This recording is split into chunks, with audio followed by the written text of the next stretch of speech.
Europe is preparing its response to US President Donald Trump's plans to annex Greenland. Representatives from EU states are holding an emergency meeting on Trump's threat to increase tariffs on the countries resisting his plans. Denmark's Prime Minister Mette Frederiksen says Europe will not yield to pressure and blackmail. French President Emmanuel Macron has urged Europe to deploy its so-called trade bazooka against Washington. Meanwhile, German industry groups have warned that new tariffs could severely damage transatlantic relations and should be resisted. And DW correspondent Jack Parrock is following the story for us from Brussels. So, Jack, what are you hearing from the meeting of those representatives right now? Right, so there's a meeting this evening in Brussels of the ambassadors of the 27 European Union states. Essentially, this is the kind of meeting where they get together and have a discussion about exactly what they want to do going forward. What are the trade responses on the table and what's available to them? We don't expect a kind of press conference. Normally, this is just an agreement where they just get together and have a first initial discussion. But they've all of these ambassadors have obviously been dragged in on a Sunday. What we do know is that the NATO Secretary General Mark Rutte has been in contact with the US President Donald Trump about this. This suggestion of an annexation of Greenland is really very detrimental to NATO unity, and the military alliance leader therefore trying to get hold and talk to Donald Trump, cool things down. Are there any options on the table already? And if so, what could they be? What options does the EU have to counter Trump's tariff threat?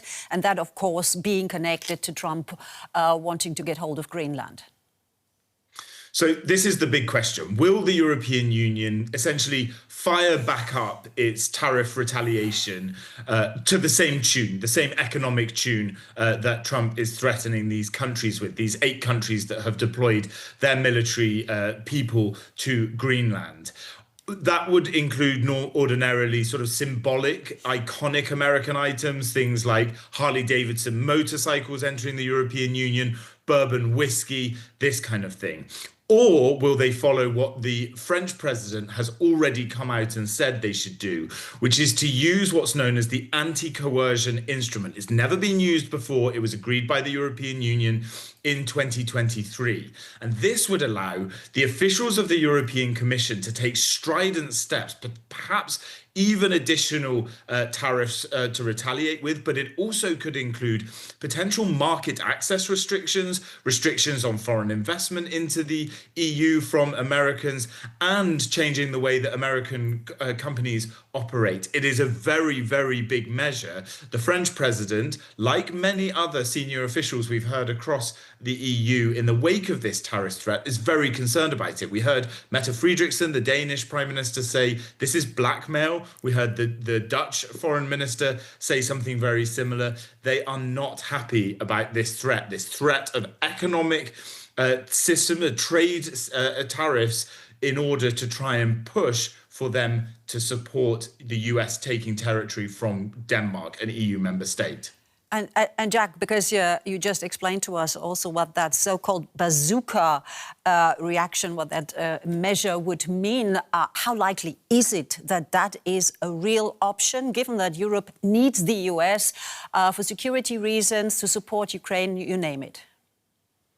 I've got to tell you, Monica, I don't think, my personal instinct is that it's unlikely that they will move quickly on using that trade bazooka instrument, the anti-coercion instrument, but they want to wield the threat to make sure that the US knows what is possible if the European Union wants to act. And so they certainly won't take it off the table. The context of this, I've spent quite a lot of time in Greenland throughout 2025 myself, Monica. I was over there. One of the things that a lot of the heads in Europe are scratching is why the United States, if it were going to take Greenland, wouldn't have done so already. Militarily, it's extremely easy for the Americans to do so. They already have the biggest military base in the whole of Greenland. They could very quickly just put their boats, half their navy around Greenland, and essentially it would become theirs. There's not very much military on the 2 kilometers or so that is land connected to the coast that is available. There is not very much there. The rest is an ice sheet. So they want to make sure that they're still part of these negotiations. They're concerned about what Trump's saying, and they want to make sure that Trump knows that they do have economic resources to retaliate should they want. All right. Well, Jack Parrock there following that whole story for us from Brussels. Jack, thank you so very much. And let's dig a little bit deeper into the business reaction. Stephen Beardsley from the business department is here in the studio with me. Stephen, good to have you here with me. Yeah.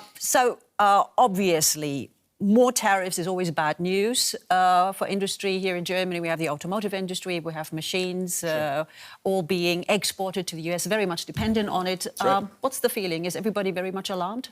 I think, of course, they are. I think that's definitely what we're seeing in the remarks that we're hearing so far. And we know that the biggest issue here is really that it's not so much the number. The number is, of course, a problem, 10%, though there are a lot of questions around that number. Is that on top of what's already there, this 15% agreement that was struck last year, the 25% that it becomes in June, does that supplant that? Does that add to the 15%? Still a lot of questions about that number.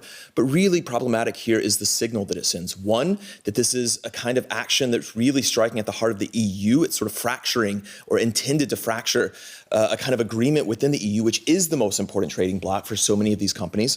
But also that it shows that the US is not sticking to its word and that it brings back that uncertainty. And it's become something of a cliche. You know this, Monica. Business hates uncertainty. It's true, though, right? 2025 was a wash for a lot of these car companies. If we just take car companies and look at them, it was a wash, and not just because of tariffs, but because a lot of stuff that was happening in China too. But tariffs were a big part of it. And then they said, okay, 15%, we have this deal finally. It's not what we wanted.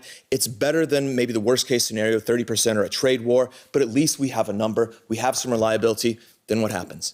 A new number. This talk of the bazooka that Jack just mentioned there.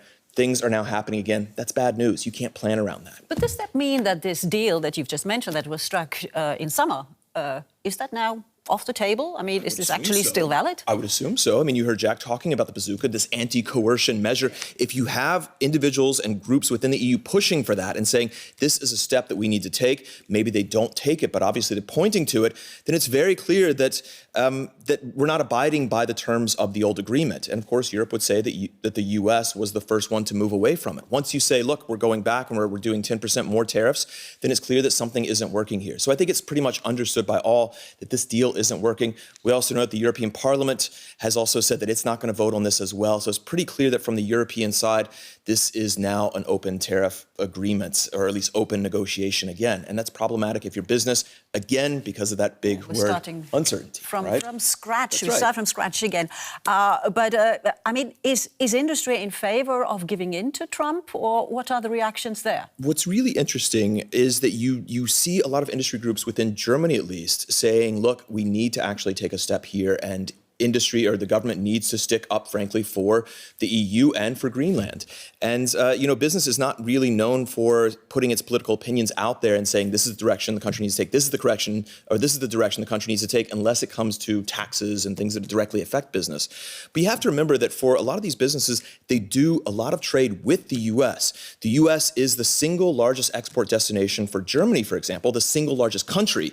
But the EU as a whole is much bigger. So again, if we go back to this idea that what's happening with Greenland threatens the very heart of the EU, and the EU cohering together, then you can understand that this pact, this massive consumer market of the EU, is really very important to businesses here. And if it's going to die or at least suffer on the hill of Greenland, then there's got to be a fight for it. I mean, this is my sort of thinking around why we're seeing these statements now, which to me are a bit extraordinary. You see the #1 industry association for automobiles, for machinery, for a lot of other consumer businesses saying, we have to do something, we can't let this fly. Yeah, there is a red line, There's apparently.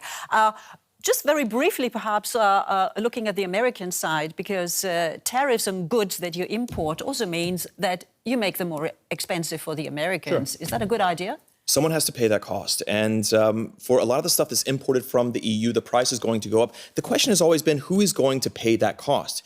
Is it going to be the manufacturer who says that, we'll lower our costs because we need to keep that market? Is it going to be the importer? That's always been the supposition, is that the importer raises the cost and the consumers eat that cost. And oftentimes that's what happens. Surprisingly, though, inflation hasn't gone up as much as we've thought in the US because of tariffs so far. It's been something of a mystery why it hasn't responded in the way that we thought.